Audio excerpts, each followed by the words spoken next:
ओम नमो भगवते वासुदेवाय नमः। बृहस्पति भगवान की जय। नमस्कार साथियों, पद्म पुराण के अनुसार मन चाहे फल की प्राप्ति के लिए भगवान बृहस्पति देव विष्णु जी की पूजा करके बृहस्पतिवार की कथा का श्रवण करना चाहिए।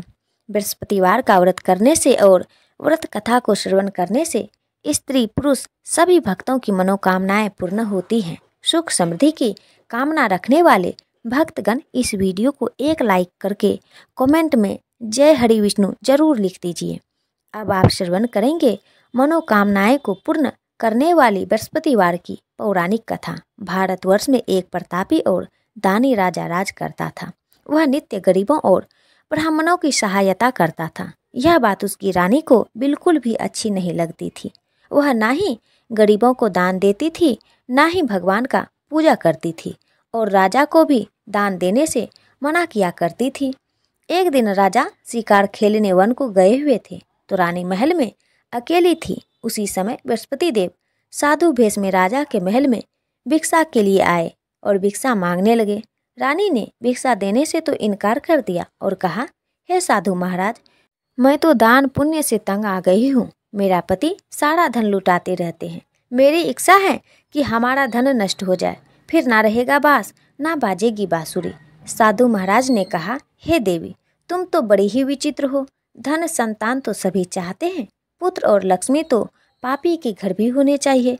यदि तुम्हारे पास अधिक धन है तो भूखों को भोजन दो, प्यासों के लिए प्याऊ बनवाओ, मुसाफिरों के लिए धर्मशालाएं खुलवाओ।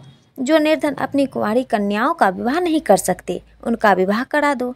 ऐसे और कई काम हैं देवी जिनके करने से तुम्हारा यश लोक परलोक में फैले। परंतु रानी पर उपदेश का कोई प्रभाव ना पड़ा। वह बोली, महाराज, आप मुझे कुछ ना समझाएं। मैं ऐसा धन नहीं चाहती जो हर जगह बांटती फिरूं। साधु ने उत्तर दिया, यदि तुम्हारी ऐसी ही इच्छा है तो तथास्तु, तुम ऐसा ही करना। बृहस्पतिवार को घर लीप कर पीली मिट्टी से अपना सिर धोकर स्नान करना, भट्ठी चढ़ा करके कपड़े धोना, हर बृहस्पतिवार के दिन मांस मदिरा का सेवन करना।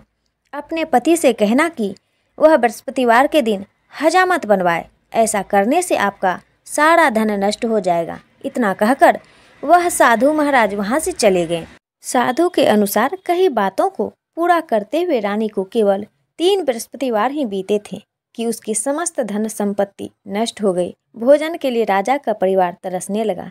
एक दिन राजा रानी से बोला कि हे रानी, तुम यहीं रहो, मैं दूसरे देश को जाता हूँ, क्योंकि यहाँ पर सभी लोग मुझे जानते हैं, इसलिए मैं कोई छोटा कार्य नहीं कर सकता। ऐसा कहकर राजा परदेश चला गया। वहाँ वह जंगल से लकड़ियाँ काट कर लाता और शहर में बेचता। इस तरह वह अपना जीवन व्यतीत करने लगा। इधर राजा के परदेश जाते ही रानी और दासी दुखी रहने लगे। एक बार जब रानी और दासी को 7 दिन तक बिना भोजन के रहना पड़ा तो रानी ने अपनी दासी से कहा, हे दासी, पास ही के नगर में मेरी बहन रहती है। वह बड़ी धनवान है। तू उसके पास जा और कुछ लेकर आ ताकि थोड़ी बहुत गुजर बसर हो जाए। दासी रानी की बहन के पास गई। उस दिन गुरुवार था और रानी की बहन उस समय बृहस्पतिवार की कथा सुन रही थी। दासी ने रानी की बहन को अपनी रानी का संदेश दिया, लेकिन रानी की बड़ी बहन ने कोई उत्तर नहीं दिया। जब दासी को रानी की बहन से कोई उत्तर नहीं मिला तो वह दुखी हुई और उसे क्रोध भी आया। दासी ने वापस आकर रानी को सारी बातें बताई। यह सुनकर रानी अपने भाग्य को कोसा कि जब विपत्ति पड़ती है तो अपने भी साथ छोड़ देते हैं। ऐसा कहकर वह अपने आप को कोसने लगी। उधर रानी की बहन ने सोचा कि मेरी बहन की दासी आई थी, परंतु मैं उससे नहीं बोली, इससे वह बहुत दुखी होगी। कथा सुनकर और पूजन समाप्त करके वह अपनी बहन के घर आई और कहने लगी, हे बहन, मैं बृहस्पतिवार का व्रत कर रही थी। तुम्हारी दासी मेरे घर आई थी, परंतु जब तक कथा होती तब तक ना तो उठते हैं और ना ही बोलते हैं, इसलिए मैं नहीं बोली। कहो दासी, क्यों गई थी? रानी बोली, बहन, तुझसे क्या छिपाना, हमारे घर में खाने तक को अनाज नहीं था। ऐसा कहते कहते रानी की आंखें भर आई। उसने दासी समेत पिछले 7 दिनों से भूखे रहने तक की बात अपनी बहन को विस्तार पूर्वक सुना दी। रानी की बहन बोली, देखो बहन, भगवान बृहस्पति देव सबकी मनोकामना को पूर्ण करते हैं। देखो, शायद तुम्हारे घर में अनाज रखा हो। पहले तो रानी को विश्वास नहीं हुआ, पर बहन के आग्रह करने पर उसने अपनी दासी को अंदर भेजा तो उसे सचमुच अनाज से एक बड़ा घड़ा मिल गया। यह देखकर दासी को बड़ी हैरानी हुई।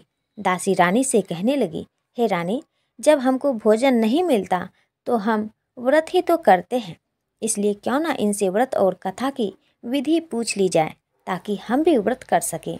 तब रानी ने अपनी बहन से बृहस्पतिवार व्रत के बारे में पूछा।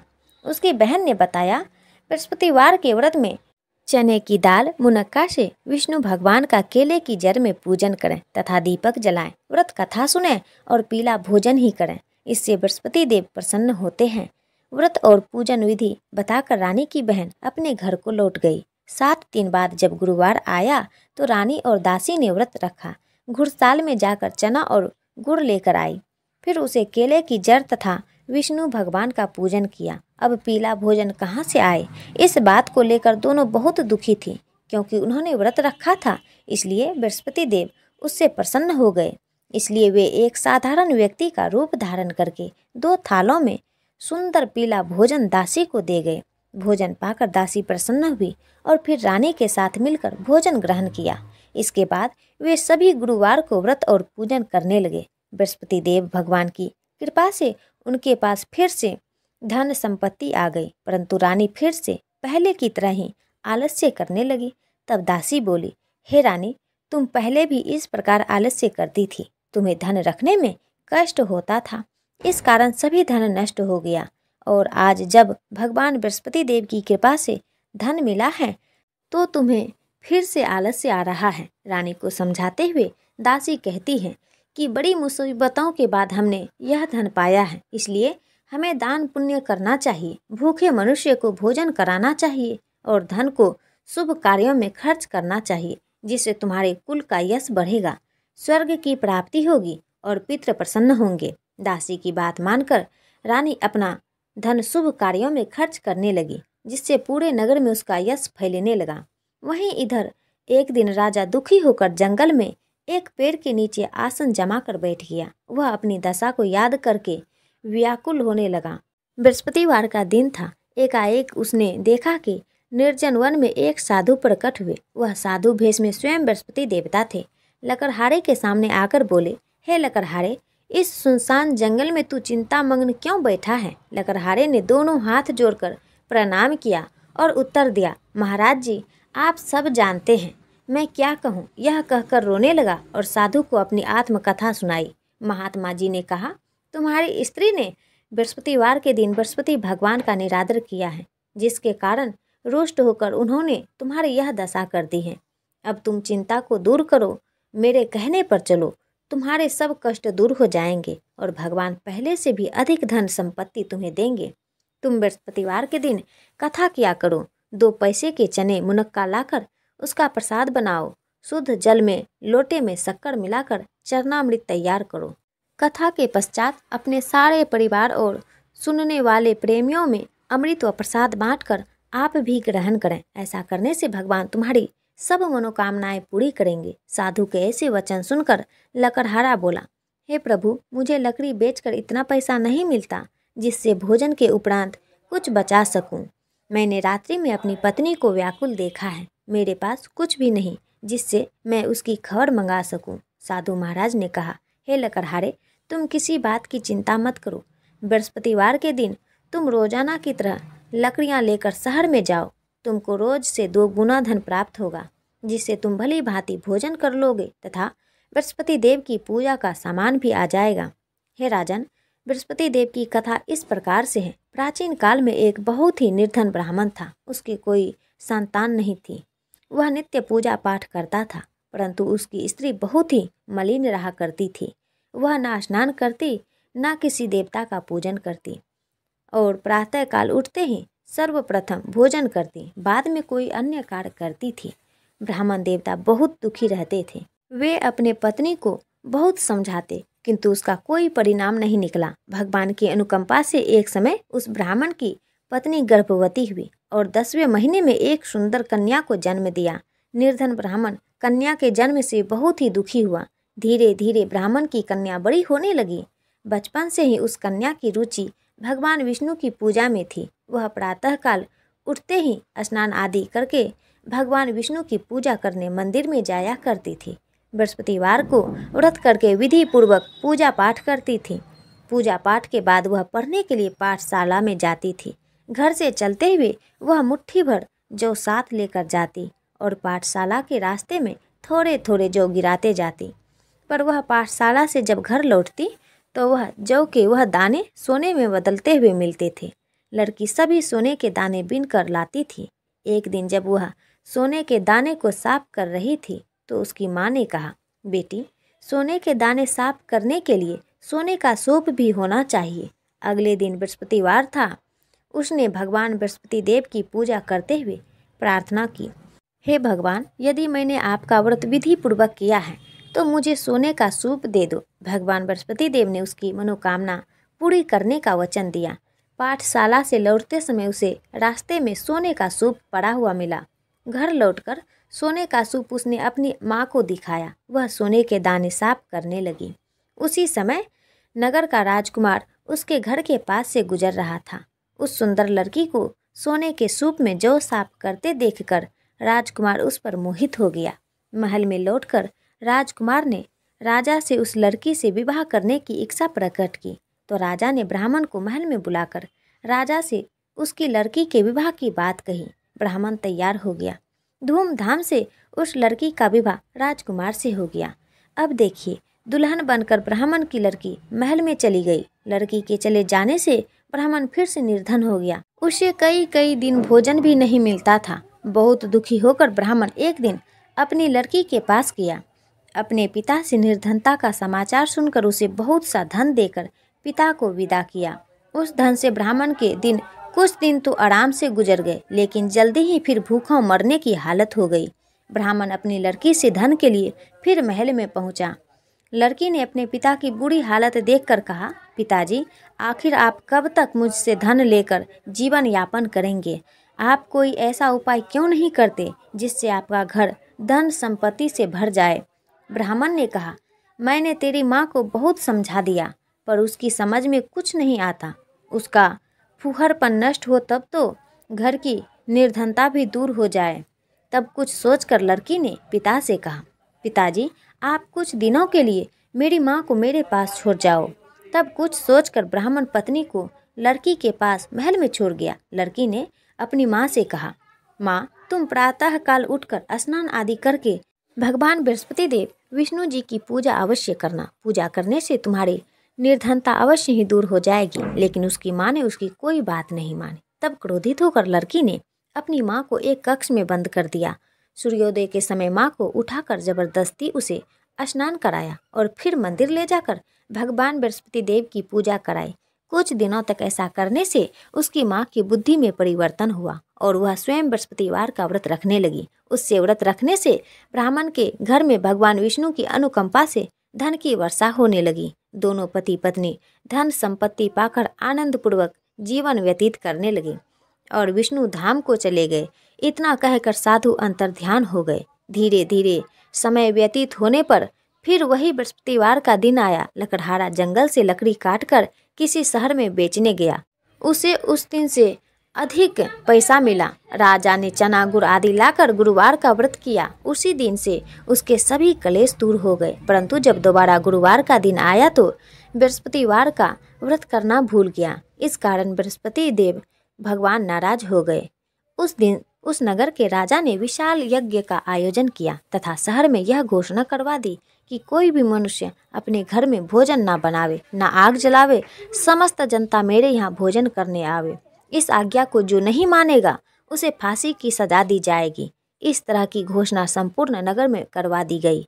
प्रिय भक्तों, राजा की आज्ञा अनुसार शहर के सभी लोग भोजन करने चले गए, लेकिन लकड़हारा कुछ देर से पहुंचा। इसलिए राजा उसको अपने महल में ले गए और महल में ले जाकर भोजन करा रहे थे तो रानी की दृष्टि उस खूंटी पर पड़ी जिस पर उनका हार लटका हुआ था। वह हार वहां दिखाई नहीं दिया। रानी ने निश्चय किया कि मेरा हार इस मनुष्य ने चुरा लिया। उसी समय सिपाहियों को बुलाकर उसको कारागार में डलवा दिया। जब लकड़हारा कारागार में पड़ गया और बहुत दुखी होकर विचार करने लगा कि ना जाने कौन से पूर्व जन्म के कर्म से मुझे यह दुख प्राप्त हुआ है। और उसी साधु को याद करने लगा जो कि जंगल में मिला था। उस समय तत्काल बृहस्पति देव साधु के रूप में प्रकट हुए और उसकी दशा को देखकर कहने लगे, अरे मूर्ख, तूने बृहस्पति देव की कथा नहीं करी, इस कारण तुझे दुख प्राप्त हुआ है। अब चिंता मत कर, बृहस्पतिवार के दिन कारागार के दरवाजे पर 4 पैसे पड़े मिलेंगे, उससे तुम बृहस्पति देव की पूजा करना, तेरे सभी कष्ट दूर हो जाएंगे। अब बृहस्पतिवार के दिन उसे 4 पैसे मिले। लकड़हारे ने कथा कही। उसी रात्रि को बृहस्पति देव ने उस नगर के राजा को स्वप्न में कहा, हे राजन, तुमने जिस आदमी को कारागार में बंद कर दिया है वह निर्दोष है, वह राजा है, उसे छोड़ देना। रानी का हार उसी खूंटी पर टंगा है। अगर तू ऐसा नहीं करेगा तो मैं तेरे राज्य को नष्ट कर दूंगा।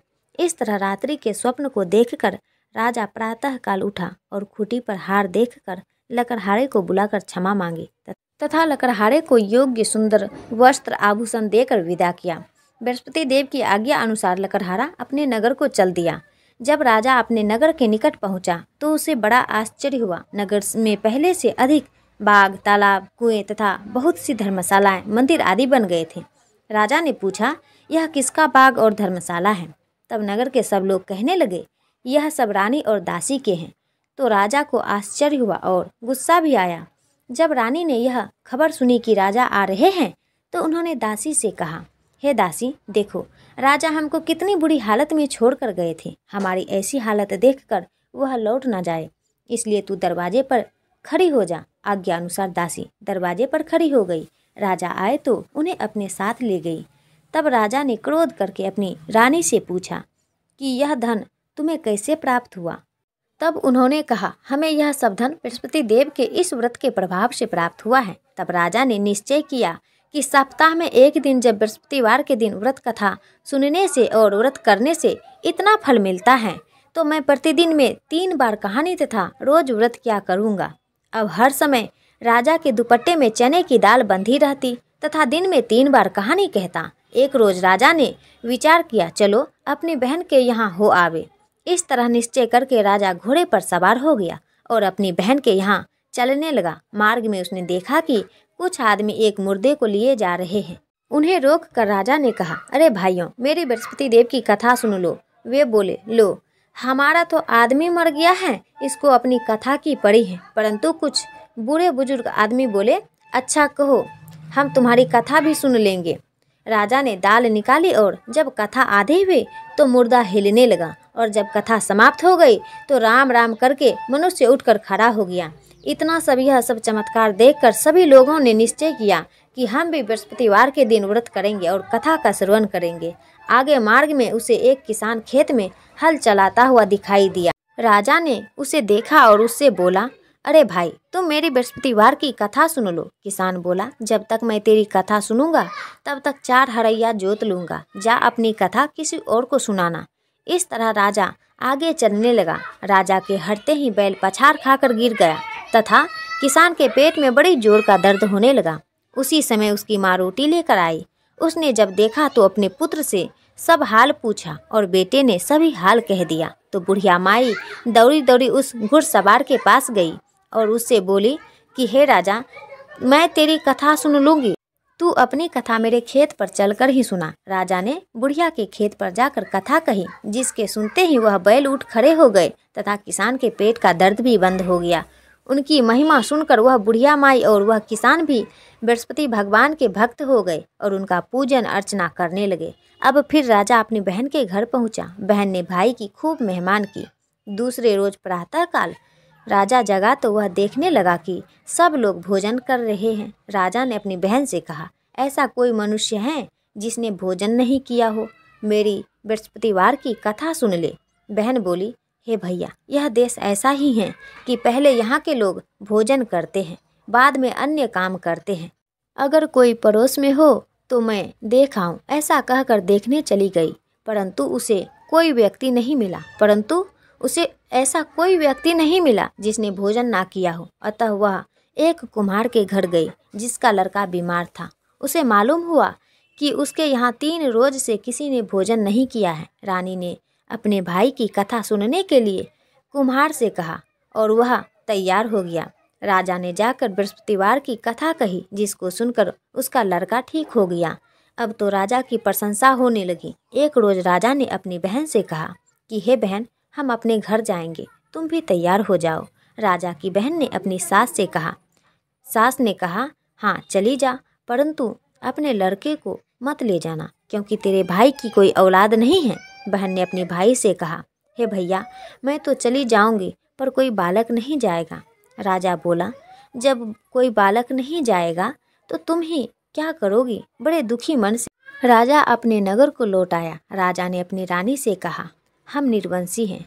रानी बोली, हे प्रभु, बृहस्पति देव ने हमें सब कुछ दिया है, वह हमें औलाद अवश्य देंगे। उसी रात बृहस्पति देव ने राजा के स्वप्न में कहा, हे राजा, उठ, सभी सोच त्याग दे, तेरी रानी गर्भ से है। यह बात सुनकर राजा बहुत ही खुश हुआ। 9वें महीने रानी के गर्भ से एक सुंदर पुत्र पैदा हुआ।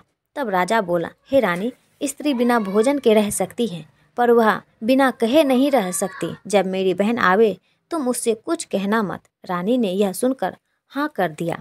जब रानी की बहन ने यह शुभ समाचार सुना तो उसे बहुत खुशी हुई तथा बधाई लेकर अपने भाई के यहाँ आई। तभी रानी ने कहा, घोड़ा चढ़कर तो नहीं आई, गधा चढ़कर आई।